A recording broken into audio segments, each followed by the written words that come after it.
नमस्कार दर्शकों, Kangra news live में आपका स्वागत है। पोंग बांध झील के किनारे चारों ओर प्रस्तावित इको सेंसिटिव जोन का विरोध शुरू हो गया है। पोंग झील के किनारे बसे प्रभावित 58 गांवों के लोगों ने देहरा विधायक होशियार सिंह व ज्वाली से भाजपा नेता संजय गुलेरिया के आह्वान पर मंगलवार को नगरोटा सूरिया में हजारों की संख्या में इकट्ठे होकर विरोध जताया और इको सेंसिटिव जोन के फैसले को केंद्र सरकार से वापस लेने की आवाज उठाई। लोग इस बात से आशंकित हैं कि इको सेंसिटिव जोन की परिधि में आने से उनके लिए मुश्किलें बढ़ सकती हैं। लिहाजा ग्रामीणों ने इस पर सख्त ऐतराज जताया और आंदोलन की रणनीति तैयार की।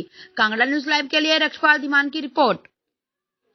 ऐसा है कि हमने आज समस्त जनता को एक अवेयरनेस कैंपेन और एक अवगत कराने के लिए कि ये जो इको सेंसिटिव का जो मुद्दा है, जो एक ड्राफ्ट पॉलिसी बनी है, ये लोगों के सहमति के बिना बन चुकी है और लोगों को इसके बारे में पता ही नहीं है कि डैम के किनारे का क्षेत्र 1.5 किलोमीटर का क्षेत्र लिया जाएगा और उसे इको सेंसिटिव जोन डिक्लेयर किया जाएगा।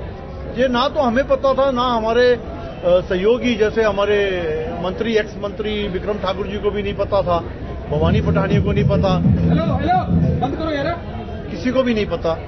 तो ये अचानक से ये किसने इसकी रचना रची है, तो वो बिना किसी पंचायत को पता दिए, ना जनता के ऑब्जेक्शन लिए, किसी से भी कोई करस्पॉन्डेंस नहीं किया गया।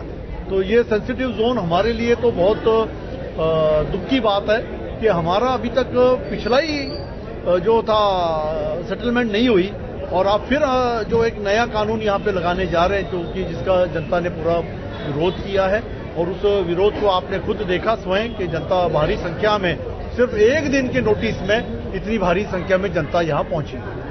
विधायक जी, एक चीज और देखी जा रही है यहाँ पर कि कुछ लोकल लीडर कह रहे हैं कि राजनीति कर रहे हैं विधायक होशियार सिंह, क्या कहेंगे? अब ये जो इको सेंसिटिव का जोन है, इसमें क्या राजनीति हो सकती है? और एक इंडिपेंडेंट इसने कहा कुछ कह रहे हैं यहाँ पे ये जो लोकल लीडर, सारे लोकल लीडर मंच पे हैं। चाहे प्रेमचंद विश्वकर्मा जी जो नवभारत एकता दल के अध्यक्ष हैं। ऐसा है, जो वर्तमान सरकार थी उसके समय में पूरा खाका तैयार किया गया, क्या किसी विधायक को पता नहीं था? नहीं, ये वर्तमान समाज नहीं, सुनो, अप्रैल से लेके नोटिफिकेशन जारी किया ये 2022 में भाजपा की सरकार थी, किसी सरकार की भाजपा की, किसी सरकार थी भाजपा की। इसके बाद भी सर इतना बड़ा डिसीजन लोगों के साथ धोखा हुआ, क्या कहेंगे सर आप? मैं वही कहने जा रहा हूं कि अधिकारियों ने किसी भी विधायक हो या मंत्री हो या कोई भी हो, किसी से भी डिस्कशन नहीं की, किसी को भी नहीं बताया। तो ये अधिकारियों की गलती है जो उन्होंने बिना किसी को बताए ये कार्य किया। तो यही प्रश्न जो हमने विधानसभा में रखा और यही प्रश्न का जवाब हमारे माननीय मुख्यमंत्री श्री सुक्खू जी ने कहा कि उन्हें भी नहीं पता था इस बारे में और हम इसको रोकेंगे, हम इस प्रस्ताव को रोकेंगे। और उन्होंने निर्देश दिए अधिकारियों को कि इसको रोको, क्योंकि कल की ये मीटिंग है, कल ये मीटिंग है दिल्ली। तो उन्होंने कहा कि इसको समय लो, हम पहले अपनी जनता का जो है जनता से हम पूछेंगे कि उनका क्या कहना है। जब ये बातें सामने आई, जब ये उजागर हुआ, तब हम आज इस मंच पे आकर के हमने जनता को ये कहा कि आप जो इसका विरोध करते हैं वो अपनी विरोध जो लेटर है पंचायत में दें। वो लेटर हम जब हमारे सरकार को देंगे, आगे वो दिल्ली देंगे। ये एक प्रक्रिया है जो सही मायने में सही तरीके से होनी चाहिए थी, जो नहीं हुई।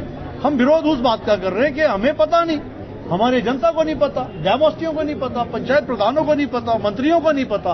तो ये कहीं ना कहीं कुछ ना कुछ इसमें कमियां रही है। सर, मानते हैं आप